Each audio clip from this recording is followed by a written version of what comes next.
When it comes to making classical recordings, there are two broad categories: session recordings and live recordings.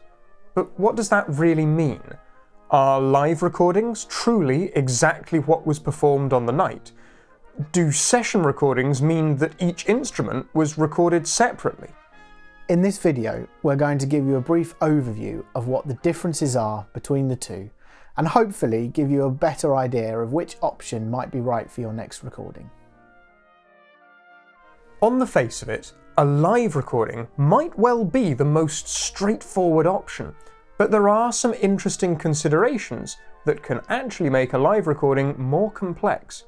In their most basic form, a live recording is simply capturing a live concert.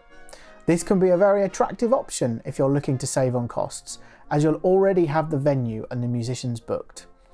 The technical team, complete with sound engineers and videographers, will set up their equipment, record the performance you give to your audience, and will then do a small amount of post-production before delivering you the finished product. While you will already have the venue and the musicians booked, there are a couple of things that you'll need to consider. You will likely need to extend your venue booking to allow the recording team to get in a few hours ahead of the rehearsal to unload and set up their equipment, and time at the end of the concert too, to allow them to de-rig and remove all their equipment from the venue. You'll also need to check whether the musicians are due an additional fee if the concert is being recorded. Here in the UK, it would be extremely surprising if an ensemble booked for a live concert weren't due additional fees for a recorded session. The best person to check this with would be the musicians themselves, as they'll be aware of what their fee agreements usually are. However, that doesn't mean that all live recordings are exactly what happened in the performance. It's very common for a live recording package to include a recording of the rehearsal. This means small moments from the rehearsal recording can be used to replace major errors in the live performance. This leads to a few logistical changes, all of which add cost and time. You now need an audio producer who will sit with the score during both the rehearsal and the concert and mark any moments that need to be taken from the rehearsal. The whole team will need to get in even earlier to make sure the equipment is set up before the rehearsal begins. Adjustments to microphone positions will need to be made as early as possible in the rehearsal so that later material can be used in the edit.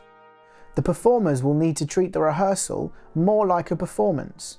For example, if a soprano soloist is singing at a much lower volume or even missing out particularly high passages, then those sections in the rehearsal can't be used in the edit, as they won't match the main performance. When you've got video in the mix, you need to decide whether you're going to limit yourself to extremely small audio patches, or if everyone needs to be dressed in the rehearsal as they would be for the concert, with the lighting set as it would be for the concert too. And finally, a small amount of post-production will be required after the concert, but it will be a lot less than for a session recording. In general, the way one can think about a live recording is that the majority of the audio recording team's effort is front-loaded into the production day, and there will be less post-production. This is not necessarily the case for the video production team. Video production either involves cutting between the cameras live, or cutting between the cameras in post-production. That decision isn't dictated by whether you choose a live or a session recording. It used to be that the post-production for a session-style recording involving video took significantly longer than an equivalent live recording. But, thanks to some soon-to-be-released software that Will has been developing for the past few years, the video post-production can effectively copy the audio editor's edits and automatically align all the right takes in all the right places, which considerably reduces the video post-production time. We'll go into more detail about some of the different ways of approaching video production in a future video. So, what's a session recording all about? Unlike a live recording, a session recording has the sole purpose of producing the recording. There's no concert and no audience other than the recording team. There will definitely be an audio producer involved who will guide you through a session recording. Either the conductor or the whole ensemble will hear the audio producer talking through a speaker on the stage, asking to record multiple versions of the pieces of music and often drilling down into small passages that they feel haven't quite been perfect yet. Each time a recording is started and stopped, that's called a take. In post-production, the best bits of the various takes can be stuck together to create an ideal version of the performance. Unlike the pop or rock recording sessions you might have seen on TV or in films, all the instruments are recorded simultaneously, just as you'd perform for a concert. The aim of a session is to have a great version of every section of the music between the various takes. A good producer will always have an eye on the time and the schedule, and will be able to balance getting through the right proportion of the repertoire in a session with ensuring you've captured the right material to create a version of each piece that you'll be happy with at the end of the project. Because this allows for so much editing in post-production, this is usually the option that yields the result that's closest to your artistic aims and intentions, because it's possible to replace almost any moment that isn't quite how you'd want it. If there's a small section you're not sure about, you also have the option to listen back to it during the session to make sure you're happy with how things are sounding. The post-production for a session recording will take much longer than the post-production for a live recording. In addition to the same post-production elements as you'd find in a live recording, the producer will also mark up the scores with which takes to use for which sections of the music. This is known as plotting the score. Because all instruments are recorded together in a real acoustic, stitching the various takes together is a tricky process, but that's where the expert classical audio editor and their specialist audio software come in.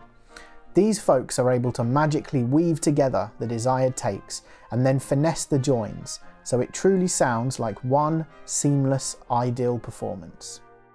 It's worth noting that there's a limit to how much music you can expect to get through in a day. In the UK, the Musicians' Union and BFI rules state that you can't record more than 20 minutes worth of finished music in a 3-hour recording session. Most session recording days are broken into 2 3-hour sessions, meaning you could get 40 minutes of total program time done in a day. This isn't just an arbitrary rule. Mark and I have both found that 15 to 20 minutes of music per 3-hour session is a good expectation, even if you're a group of amateur musicians who don't strictly need to adhere to union rules. If you're thinking, it seems like I'll need more time and money for a session recording than a live recording, then you're probably right, in most circumstances. This is the trade-off that means you get a recording of the most highly polished version possible of your musical performance.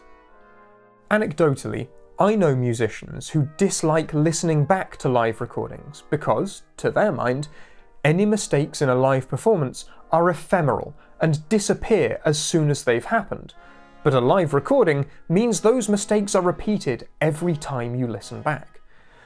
A session recording is essentially built around the principle of making a recording that stands up to repeated listening, at the cost of more time and usually more expense. Depending on the amount of material you're looking to capture, video production costs don't necessarily change based on whether it's a live or a session recording. If you're interested to hear about the different ways of going about the video side of a classical music recording, then get subscribed so you don't miss our video on that very topic. As always, let us know down in the comments what you'd like to see next on the channel. And until the next video, happy recording.